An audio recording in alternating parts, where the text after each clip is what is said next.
In this video, we will show you how to reset Epson ME320 using resetter or adjustment programs.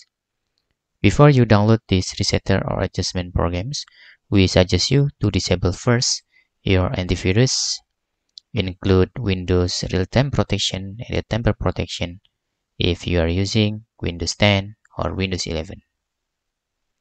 This is to prevent the antivirus is remove the software.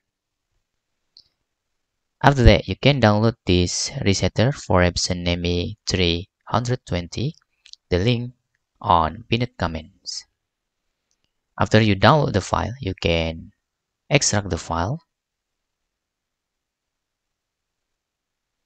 And in here, you can open the resetter folder and run the adjustment programs.